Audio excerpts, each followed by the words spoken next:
How you doing there? Welcome back to Babylon Talmud. Today we're studying Daf Kuf Mem Zayin, Daf 147 of Masechta BavaBasra. Although we kind of got like a daf and a half to do today, but it should be all right. I think it's not like super hard. I don't think.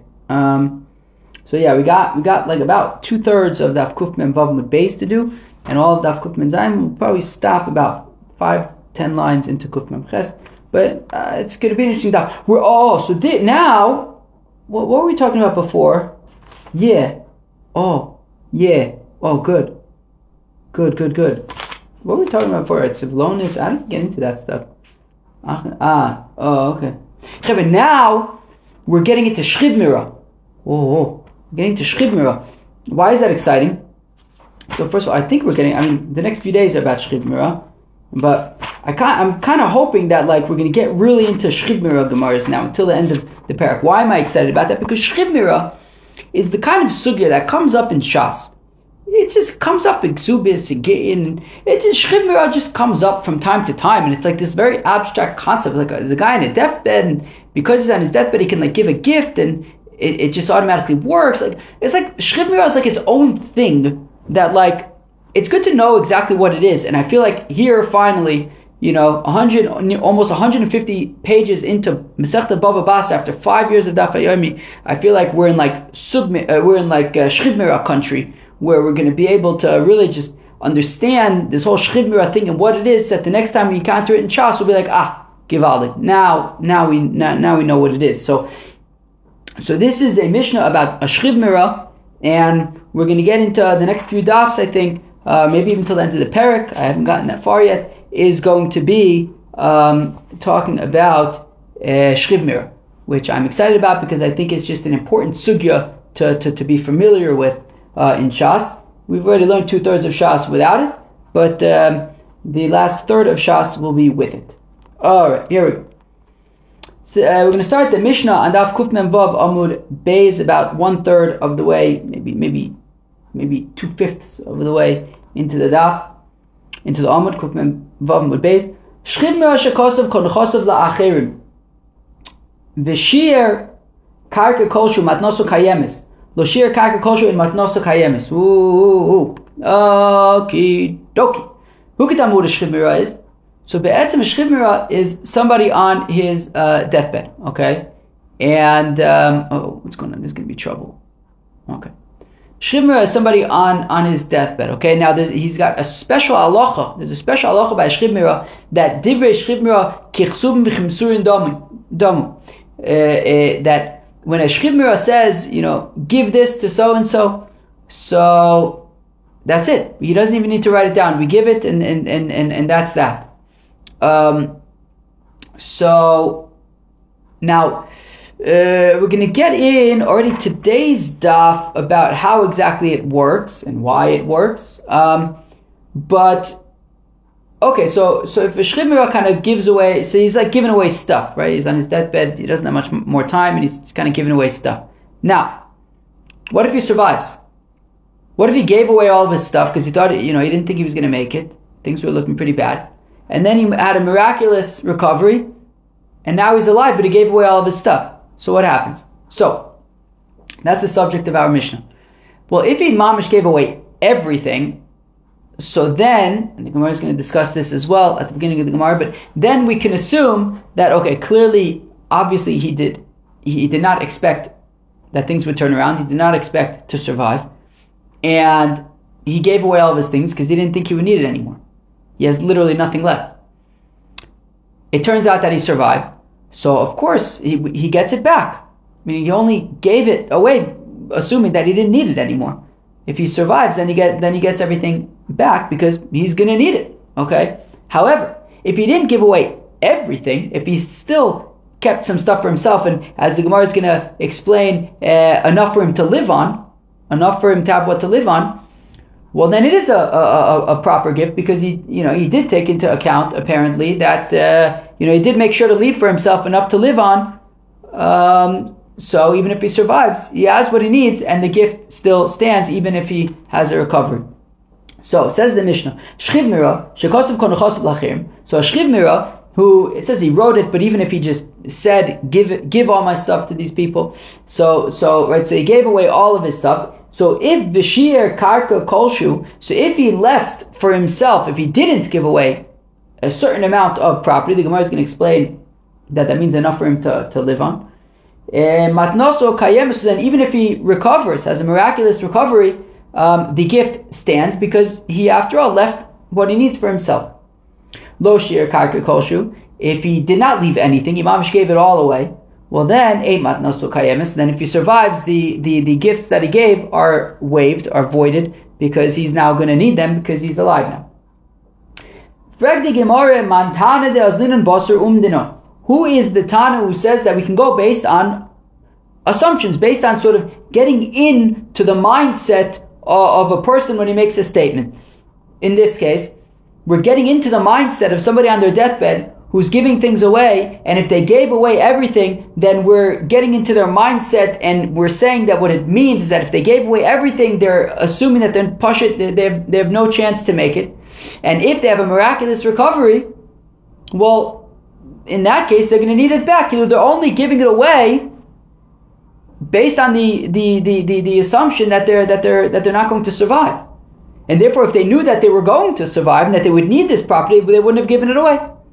So therefore, if they survive, if they gave mamish everything away and they survive, so then the gifts are voided. So we see that we're getting into the mindset of a shchiv mirah in this Mishnah. So who is right? So who is the Tana that says this? That we go based on a person's sort of mindset. Or like we go based on a person's calculations. So Rav Nachman Reb Shimon ben Manasseh. So Rav Nachman says that it is the opinion of Reb Shimon ben Manasseh. We saw this the other day. The Tanya we learned in the Brisa. If a person's son went traveling someplace far away, and the father heard that his son passed away, and so he said, well, okay, well, if I don't have a son anymore, well, he didn't say that. He didn't say that, right? Meaning, he heard that his son passed away, and then he went ahead and gave all of his estate to somebody else. So, and then his son shows up. Turns out that he didn't die.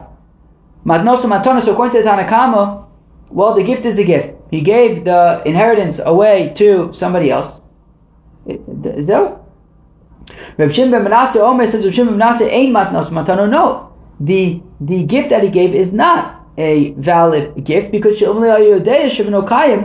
if he would have known that his son was still alive, loya kosman, he wouldn't have given them away. Oh my gosh, I think that there are mosquitoes in here. I think there's some mosquitoes around. So Shimon ben Manasseh says, what do you mean? He only gave away the estate to somebody else because he assumed that his son was not alive. Now that it turns out that his son is alive, his son should get it. The gift is voided. Rav Sheshes Reb Shimon Shazuri. Rav Sheshes disagrees with Rav Nachman and says that Azlina Basar Umdana is the opinion of Reb Shimon Shazuri. The Tanan that we learned in the Mishnah Barishona, initially they would say, we learned this in Masech Gittin. Hayotze Bakoler, if somebody's being taken out for a death sentence, right? The courts decided that he's Chayiv Misa. It sounds like this is like maybe secular courts, but I don't know. But anyway, somebody's on his way to be killed. The Omer, and he says, Kisvu get liishti, and he says, write a get for my wife. Now he didn't say give it to her. He just said write it. Okay, what it means is write it and give it, meaning we assume that he's about to be killed. Who knows what is running through his head? To get into the details of did he say write it? Did he say write it and give it? Clearly, when he said write a get for my wife, what he's saying is write it and of course give it to her. They then said the same would apply to somebody who goes out to sea or is going on a long journey across land. Reb Shimon Shazuri applies it to a shchiv mirah, afa misukin. Even a shchiv mirah, if a shchiv mirah says write a get for my wife, but he doesn't say give it, again, we say that clearly, he's got a lot on his head. He assumes that he's going to die any day now. So he said write a get. It means write it and give it, of course. He doesn't want his wife to have to deal with yibum. Okay. So we see that Shimon Shazuri says that when it comes to a shchid we can get into his mindset and try to understand what his calculations are, and therefore says Rav Sheshes of Shimon Shazuri would be the author of our Mishnah. Rav Nachman time lo mukim lo Rav Shimon Shazuri. How come Rav Nachman says it's like Rav Shimon ben Menasya, right? Like the case of when he thought that his son was dead and he gave away the inheritance. Why does he say like Rav Shimon ben Menasya and not like Rav Shimon Shazuri by the get? Because Shani also been sitting by the get to Omer Kisvu Kilu. Rav Shimon ben Menasya, we can't necessarily conclude that Rav Shimon ben Menasya's opinion is that Avzlinan Basar Umdana, that we go based on a person's calculations. Because there isn't much a calculation there. He said, he's a shchid. He says, write a get for my wife. It's pretty clear that what Rav Shimon Shazuri is saying is that in that case, when he says write it, he really means write it and give it. Like, it's not we don't really have to get into his mindset. It's not that complicated. Clearly, he's on his deathbed. He's saying, write a get for my wife. We can assume without having to assume too much. It's pretty obvious that he means write it and give it. So, it says of Nachman that he wouldn't be convinced that Rav Shimon Shazuri's opinion is necessarily Azlin and Basar Umdina from there. Rav Sheshes matam lo mukim lo Rav Shimon ben Menasya. How come Rav Sheshes doesn't hold like Rav Shimon ben Menasya by the when he thought his son was dead? So umdana demuchach shiny, because he would say because Rav Sheshes would argue kind of similarly to Rav Nachman argued about Rav Sheshes's argument, that meaning so Rav Sheshes would argue that he wouldn't say that Rav Shimon ben Menasya's opinion is necessarily Azlinan Basar Umdana, based on the fact that when he heard that his son died, he then wrote his estate to somebody else. So long as he assumed that his son was alive, he didn't write his estate to somebody else. Only once he found out that his son was not alive, or so he thought, or that his son was presumed dead, only then did he write his estate to somebody else. It's pretty clear that Rav Shimon ben Menasya's opinion is, according to Rav Sheshes, that he only gave away the estate because he thought that his son was dead. It's not like we really have to get into the calculation so much. It's pretty clear that he gave away the estate only because he thought his son was dead. It's not really a zin and besar umdana. Therefore, he doesn't want to. Therefore, he doesn't agree with Rav Nachman's example. Oh my gosh, there must be a mosquito around here that's like eating me up, but I don't know where it is. But I think it's getting me good, getting me real good. I'll probably see it pop up at some point. Alright, let's go weiter. Fine. Okay, I think we did, right? I think we read that, right? Right? Because meaning it's a calculation that's like pretty obvious. Okay. Who is the Tana of the following Brisa? Interesting, we're still on Daf Kuf Mem Vav Mebes, and wow, it's almost 15 minutes already. Interesting, I think it was 2 days ago that it was like mamish an hour daf, right? And then 2 days ago it was mamish an hour daf, and 2 days ago it was mamish an hour daf, and wow, today's 15 minutes and we're not even on today's daf. But I think the rest, we got a little bit more that we have to, that's like kind of like this. Then I think we should be able to pick up speed. I think pretty soon. I'll tell you when. The Tana Rabbanan. Okay, so Man Tana the Tana Rabbanan. Who is the author of the following brisa? Haresha yechola umuto bamita. Okay, so if you have a shchid, you have a person who is sick and he's on his deathbed. V'amru lo, and they said to him, nichasecha lami. What should we do with your estate? V'amru lo, and he says, look, I was under the impression that I had a son. However, but apparently you're telling me that I don't have a son. Wow. Okay. So, well, that being the case, I am going to give my property to so-and-so. Similarly, if it was a shchid and they said to him, what should we do with your estate? And he says to them, I was under the impression that my wife was pregnant and therefore I would have an heir. Now that you're telling me that apparently my wife is not pregnant, so I don't have an heir, well, fine, I'll give it to so-and-so. But then, actually, what do you know? It turns out that he does have a son, or that his wife is pregnant. So the shaila is, what about the guy who he then gave the estate to? So ein matnos matana. So the gift that he gave to that other person is invalid. It is not valid because he made it pretty clear, right? Right? He says, look, I was under the impression that I had a son. You're telling me I don't have a son? Okay, if that's the case, I'll give it to so-and-so. Right? I mean, it's pretty clear that he's only giving it to so-and-so because he doesn't have a son. But it turns out that he does have a son. So then, giving it to so-and-so is irrelevant. So let Reb Shimon ben Menashe below Rabbanan. So let's say that this is Reb Shimon ben Menashe. Right? Let's say this is Reb Shimon ben Menashe, right? Right? It's a very similar case, right? In Reb Shimon ben Menashe's case, the guy has a son. He finds out that the son was traveling someplace far away. He finds out that the son is dead. Because he finds out that the son is dead, he says, okay, let me give the estate to somebody else. Turns out that the son is alive. So Shimon ben Menashe says, well, okay, he only gave away the estate because he thought that his son was dead. Turns out his son's alive, so his son gets it. It's basically the same thing over here, right? He's only giving away the estate because he thought that he doesn't have a son. If he does have a son, then it goes to the son. It's not a good gift to the other person. So let's say it's Rav Shimon ben Menashe below Rabbon, and not the rabbis, right? Because the rabbis would say the gift is a gift. I feel Tamer Rabbanon. You can even say that it is the rabbis because Dom Shiny. There's a big difference between the case with Rav Shimon ben Menashe when the guy's son was traveling far away, and this case. In this case, he says Dome She'eshli Ben. He was explicit. In this case, he was explicit.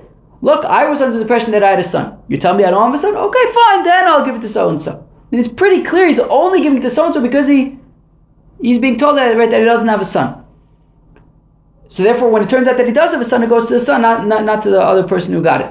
If you look at the case with Rav Shimon ben Menashe, he didn't actually say, and I think that I had corrected myself earlier when I almost said this, right? He didn't actually say that he's giving it away because he doesn't have a son. In that case, he heard that his son had died, so then he wrote it to somebody else. He didn't say, I'm only writing it to somebody else because I don't have a son. He didn't say that. He heard that his son passed away. At that point, he then gave away the estate. Rav Shimon ben Menashe says that even though he didn't say it explicitly, we can assume that he only gave it away because because he heard that his son died. The rabbis disagree. They say, no, the gift is a good gift. But in this case, even the rabbis would agree because he's specifically saying, I'm only giving it away because you're telling me that I don't have a son. Now, the one who asked the question, what was the havmin? I mean, this should be pretty obvious, right? I mean, he says pretty explicitly that I'm only giving it away because, I thought that I had a son. He would inherit me. I'm only giving it away because apparently I don't.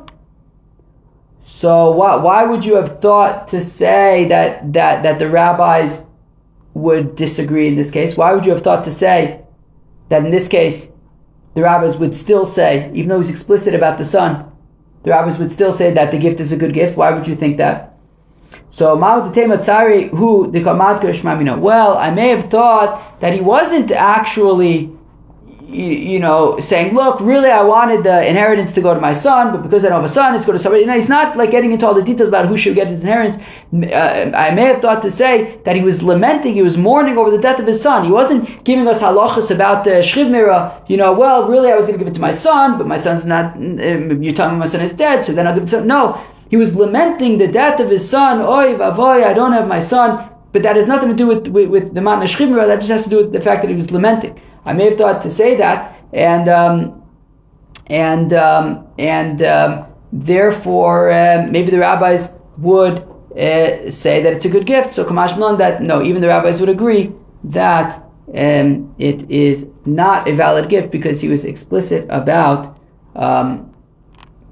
preferring to give it to his son. Okay, now at this point, I think things should speed up. At this point, at least till the end of the Amar, I think things should speed up a bit. Amar B'Zera, Amar Rab, Minayin, Matna Shriv Mira, Shehi Min HaTorah. So it says Reb Zera, the name of Rab, how do we know that this concept of a Matna Shriv Mira is Midaraisa? This concept that normally, of course, if I give something to somebody, I have to make some kind of a kinyan. Over here, just the instruction is itself a kinyan. It's a big chiddush. So where does this concept of matna shchivmira come from the Torah? Shneimar, the pasuk says, "Va'avartem es nachlos levito." But what does the pasuk say? I'm reading the pasuk. Ve'el bnei Yisrael tadaber leimer ish ki yamus ben ein lo. If a person dies and he doesn't have a son, ve'avartem es nachlos levito, you shall transfer his nachla to his daughter. Now, it doesn't necessarily need to say ve'avartem. It could just say uven ein lo nachlos levito. So his inheritance goes to his daughter. But it says ve'avartem.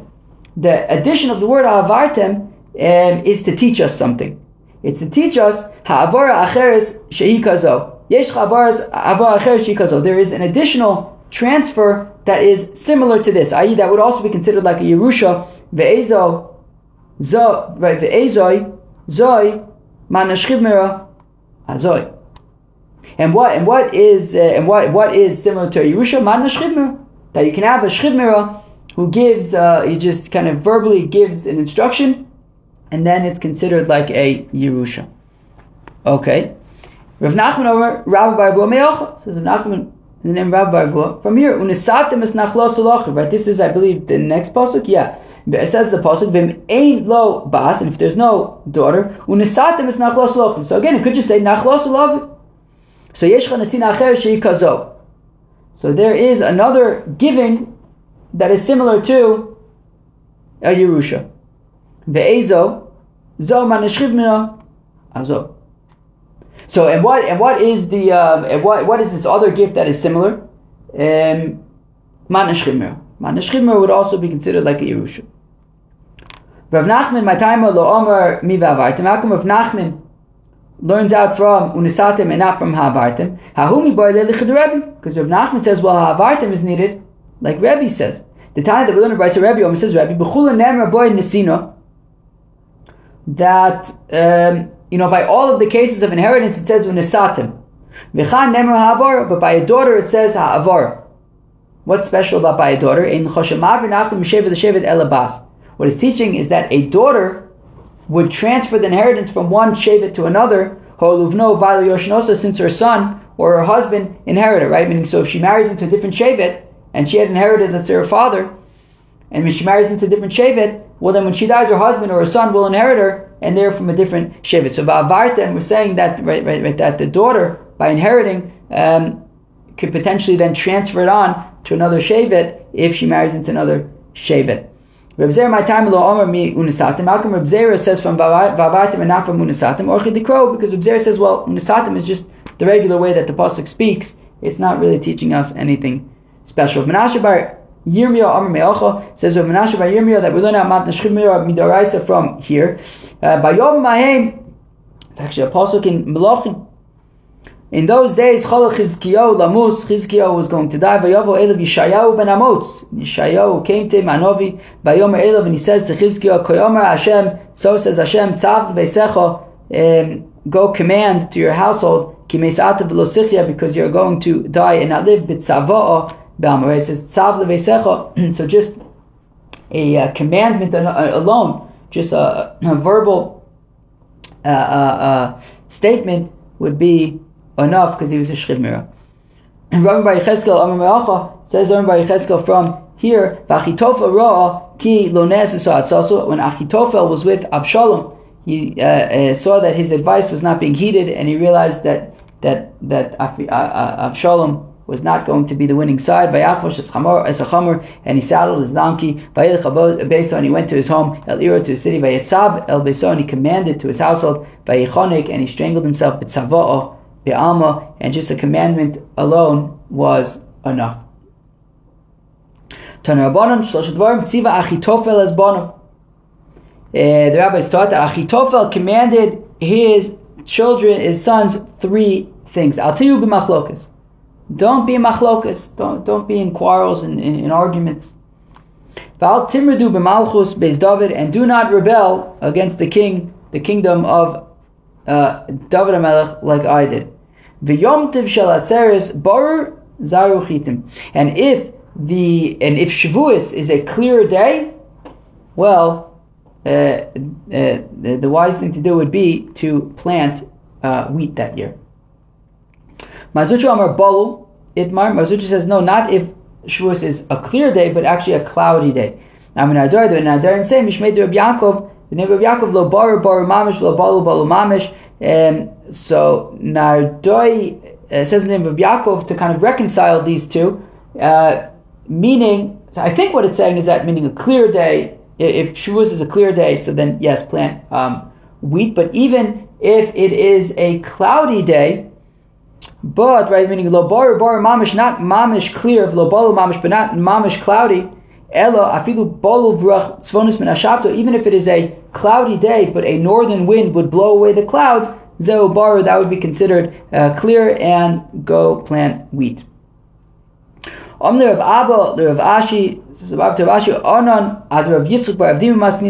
teach based on Rav Yitzchak bar Avdimi, Rav Yitzchak bar Avdimi, Motzoi Yom Tov Ha'achron Shel Chag, that on the I guess after Shmini Atzeres, I imagine, I don't know, after the last day of, I don't know, Sukkot or Shmini Atzeres, I'm not exactly sure.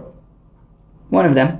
I assume it's Shmini Atzeres. Hakot Sofen La'Ofen Amarocha La'Oshen Amarocha. Everybody on Motzei Yom Tov would look towards the smoke of the Mizbeach that was going upwards to the heaven, and they would look and they would see. Not a Klapi Tzofin, if it was a wind from the south that was blowing the smoke from the Mizbeach northward, Anim Smeichim Balabat Matzeven, so the Anim would be happy, and the Balibatim would be sad, because that means that it was going to be a very rainy year, and because when it's so rainy, well then the fruits, the produce doesn't, right, it gets damp in the storage houses, and you kind of there's a time limit on how long you can keep your produce for, and therefore they're going to have to sell it earlier, which means that there's going to be a lot. Basically, the market is going to be flooded, and prices are going to be cheaper. So the poor people are happy, but the non-poor people are sad because they're not going to be able to make as much money on the produce. They're going to have to sell it at lower prices. Not the klapidarim, if there was a northern wind, right, wind from the north blowing the smoke southward. Aniyim atzevin, the aniyim were sad, balibatim smeichim, but the balibatim, the homeowners, I assume the farmers, or the people who dealt in, I guess people who dealt in vegetables and stuff and produce, they were happy because there would be just the right amount of rain, enough for the produce to grow, but not too much that it would, but just the right amount, and they would stand, they would store well in the storage houses, and therefore they would be able to spread out. They would have more control over sort of supply, and be able to control like demand and that kind of stuff. So the aniyim were sad because there was probably going to be not going to be cheap, not going to be any bargains that year. The balibatim are happy because they have more control over the prices. Not to klapi mizrach. Now here's the important part. Not to klapi mizrach. If it was a wind from the west blowing towards the east and blowing the smoke towards the east, so it's a western wind. Hakol smeichin, everybody was happy because it's just the right amount of rain. It's not kind of a very limited amount of rain. It's also not too much rain. It's just the right amount of rain. Everybody's happy. It's not too expensive for the poor people. It's not too cheap for the merchants, and therefore everyone's happy. Klapi Meir, if it's coming from the east and blowing the smoke of the mizbeach towards the west, Hakol Atzev, and everybody's sad because there's not going to be any rain at all. It's going to be not a rainy year at all. So we see that the wind from the west was good, and the wind from the east was bad. We have a contradiction. Mizrachis la'olam yafeh. The eastern wind is always good. Ma'aravis la'olam kosher, and the western wind is always bad. Okay, now the Brisa continues, which is really a digression for the next few lines, but the main important part is regarding the eastern and western winds, that the first Brisa says that the eastern wind is bad and the western wind is good, but we have a Brisa, however, this Brisa that we're reading now says fakir, that the eastern wind is good. Where am I? And the western wind is bad. And a northern wind is good for wheat when it is a third ripe, and bad for olives when they are blossoming. V'rach dromis, and a southern wind, kosher lechitim b'shara shevi u'shlish, are bad for wheat once they are a third. V'yafel lezesim, and they are good for olives b'shara she'anitzu when they blossom. Rav Yosef, it continues on this north and south thing. V'yitem Marzutra, and some say Marzutra. V'yitem Rav Nachman bar Yitzchak. V'simonach shulchan b'tzafon menor b'darim. Haim Rabbi Dide, Haim Rabbi Dide. Right, that we said that a northern wind is good for the wheat essentially, but bad for the olives. Let's say a southern wind is bad for the wheat, but good for the olives. And a way to remember this is that the shulchan in the Azara was in the north of the Azara, and the shulchan had bread, had wheat on it. And so we see that the northern, right, right, the northern wind is good for the wheat, and the menorah b'darim, the menorah was in the south of the Azara, and the menorah had olive oil in it. So we see that the southern wind is good for the olives, but bad for the wheat. So the northern wind kind of takes care of itself, i.e., the wheat, and the southern wind kind of takes care of its stuff, which is the olives. Fine. Lo kasha. Getting back to our original assessment, which was that we said the western wind is good, the eastern wind is bad, but then a different brisa said the eastern wind is good, the western wind is bad. So lo kasha alon ba'alu. It depends if you're in Eretz Yisrael or in Bavel. In Bavel, the ground was naturally moist, so you didn't want any more rain. You wanted very limited rain, or maybe no rain at all. So therefore, in Bavel, the western wind, which would bring rain, let's say this, in Eretz Yisrael, the western wind brought just the right amount of rain. Okay, but the eastern wind didn't bring any rain at all, and in Eretz Yisrael you need rain. So the western wind was good because it brought just the right amount of rain. The eastern wind was bad because it didn't bring any, there was not enough rain from the east, and therefore in Eretz Yisrael it's bad. But in Bavel, fakir, Bavel, you don't want too much rain. So therefore the western wind, which was the western wind, which brought a healthy amount of rain, was not good in Bavel because they didn't need a healthy amount of rain. But the eastern wind, which brought very little rain, was taka good for them. Okay. Tanya, we learned the brayso. Abishalom says Abishal Yom Tov Shel Atzeres Barer. If Shavuos is a clear day, Simin Yafel L'Chol Hashana Kula, it is a good sign for the whole year. Rav Zvid says, Rav Zvid Hayom Kamad Reshata, the first day of Rosh Hashanah, I Chamim Kula Shata Chamima. If it is a warm day, the first day of Rosh Hashanah is a warm day, the whole year is going to be warm. Ikar, if the first day of Rosh Hashanah is a cool day, Kula Shata Karir, it's going to be a cold year. My nafkamina, what's the nafkamina? The tefillah of Kohen Gadol, for the prayer of the Kohen Gadol. That when the Kohen Gadol davens on Yom Kippur, so if already Memela we know it's going to be a cold year, he'll daven that it shouldn't be too cold. If we know already it's going to be a warm year, he should daven that it shouldn't be too warm. So you kind of, the nafkamina is that it gives direction and focus for the tefillah of the Kohen Gadol on Yom Kippur. For Rav Omer of Nachman, Mad Neshchimra Midrabonu Be'almi. Oh, so now Rav says the name of Rav Nachman, that a gift of the Shchimra, the Matna Shchimra, is not Midoraisa. We had quoted 4 different verses to prove that it's Midoraisa. Says Rava, no, it's not Midoraisa, it's Midorabonim. It's a Svar, Shem Yitzitarav died to Olav. Look, you have a person, he's about to die. And the last thing he wants is that, that he wants his children to divide up the estate a certain way, and they're not going to listen, and it's going to be a mess. So therefore, he's on his deathbed, and he says, look, this is how I want my estate to be divided up. That in itself is considered a kinyan. We don't need anything more.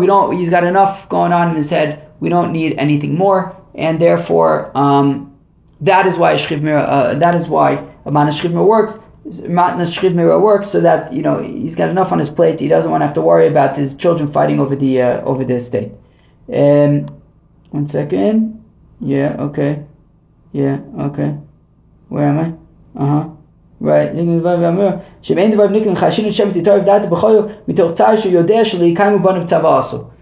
if when he says, this is what I want to happen to my estate, and they're saying, no, it doesn't work without a kinyan, then it's another thing to add to his plate that that what he wants is not going to happen. So therefore say, what he wants is going to happen. When he says, divide up my estate in the following way, we listen to him.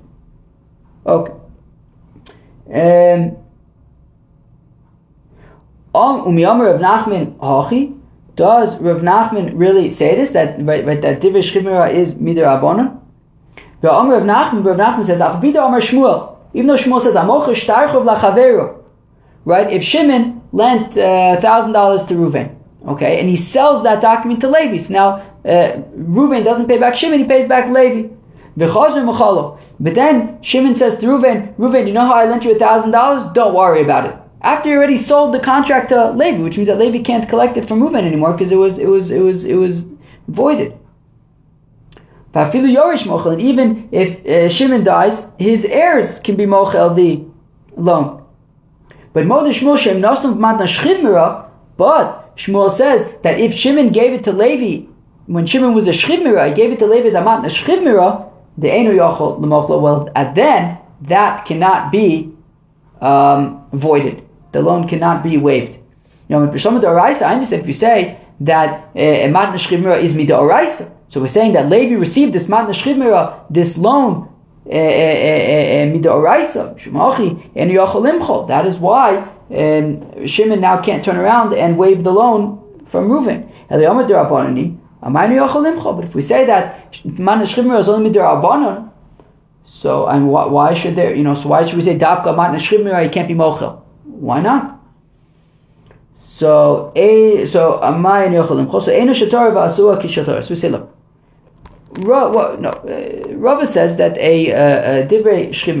Was it Rav Nachman says that divrei the matna shchibmira is mid'orabanan.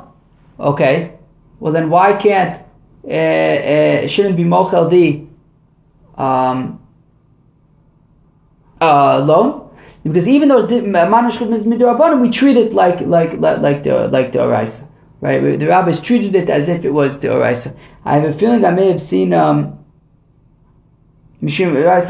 the Rashba Mishum Teruv Daito Kedamar Nel. Again, because we're concerned with this sort of fragile mental state at this time, and therefore, even though it's mid'orabanan, we treat it as if it's d'oraisa. I think I saw something flying around over here. I'm a little bit nervous. It's a mosquito. I assume that there's a mosquito somewhere around here. I mean, pretty sure I'm getting all bitten up. All right. So let's do a shtickle more. Amar Rava says Amar Rav Nachman, in the name of Nachman, Shchibmira she'amar Yidor Ploni bebayzeh Yochal Ploni Peris Dekel Zeh Lo Amar Klum. Achi Yomar Tnu Bayzeh LeFloni VeYidor Bo Tnu Dekel Zeh LeFloni VYochal Periosov. Okay, that even though yes, there's a special treatment for matna shchibmira, however, he still has to give something. Right? If he says so and so can live in this house, living, or you're giving somebody living isn't a thing, right? Somebody, right? So and so can eat these fruits. The fruits don't exist yet. You have to give somebody a house. You have to give somebody a tree, right? So again, Amar Rav Nachman Shchibmira Shomer Yidor Ploni Bebayzeh. So and so will live in this house. Yochal Ploni Peris Dekel Zeh. So and so will eat the fruits of this palm tree. Lo Amar Klum. He hasn't said anything. He hasn't given the palm tree. He hasn't given the house. You need to give something. Until he says, give this house to so-and-so and let him live there. Give this palm tree to so-and-so and he'll eat the fruits. The name of the Sabra of Nachman, Milsa Isa Bibari, Isa B'Shchibmira of Lesa Bibari, Lesa the Shchibmira, is Rav Nachman saying that there's no special treatment by a Shchibmira. There's a special treatment in that, it's an automatic kidney, but in terms of like what it applies to, there's no matna shchibmira is no stronger than just a matna bari, than just a regular kind of gift, right? Just like by a gift, you can't just give away, living. You'd have to give a house. So the same thing applies by matna shchibmira. But Rav Nachman, but Rav says the name of Rav Nachman, shchibmira she'amar. If a shchibmira says tnu ava'asi lefloni ava'aso leploni, that if a shchibmira says that I'm owed money, I'm giving that ability to collect to somebody else, so that's valid. Now, normally, if there was a milva al peh, if there's no document, normally, if Shimon lent $1,000 to Reuven and there's no document, and he simply says to Levi, you can collect it, that doesn't work. That doesn't work. Right? That would not work. And yet we're saying that by a matna shchibmira, it does work. So, apparently, a matna shchibmira does have is stronger than a regular matana. Matana does have its kind of own unique characteristics. Even though you would be unable to do that with the healthy person. Rav Papa says, well, since he would be able to bequeath this loan, so the fact that he's able to bequeath it kind of right to his children, I guess somehow makes it his, makes it something that he's able to give away. What does Rashbam say? It says, if it's in his rishus. Okay.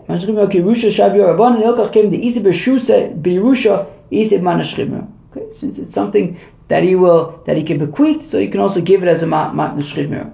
Okay, fine. Rav Achabreder of Ika Amar, so Rav Achabreder of Ika, halva isa bebari, that this same thing could apply to a bari as well. Like Ravuna Amar Rab, Damavuna Amar Rab, Mana libi yatcha tenei lefloni b'maimid shloshtem kanu. If Reuven, Shimon, and Levi are all together, and Shimon says to Reuven, right, Reuven, Shimon, and Levi are all together. Shimon says to Reuven, Shimon, I lent you $1,000. I want you to pay that back to Levi. And they're all there together, so that would actually work. So we would say the same thing by the shchid mirah. And therefore, since there is a certain scenario in which a loan can be transferred to a third person, so here also that's why we allow that by a shchid mirah the loan can be transferred to a third person as well. Okay, and that was the Kuf Mem Zayin of Masechet BavaBasra. So we're starting to get into shchid mirah country.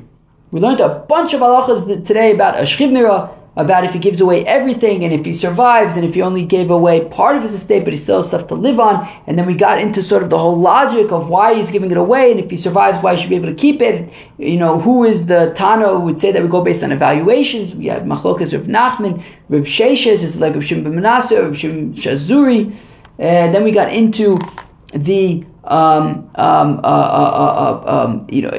shchid mirah matna shchid mirah midoraisa or midarabon? We brought a whole bunch of psukim. Rava though maintains, Rava's the name of Nachman, maintains that it's midarabanan based on the svara that we don't, he's in a fragile mental state right now. He's got a lot going on, and the last thing we want is for him to think that his children are not going to do what he wants. And so some very interesting stuff. We're now into shchid mirah stuff. I think it's going to be very. I'm looking forward to these sugyas because I'm really hoping that we're going to, really understand, how the halachas of shchid mirah, so that the next time we encounter it, we will be prepared. Peace out.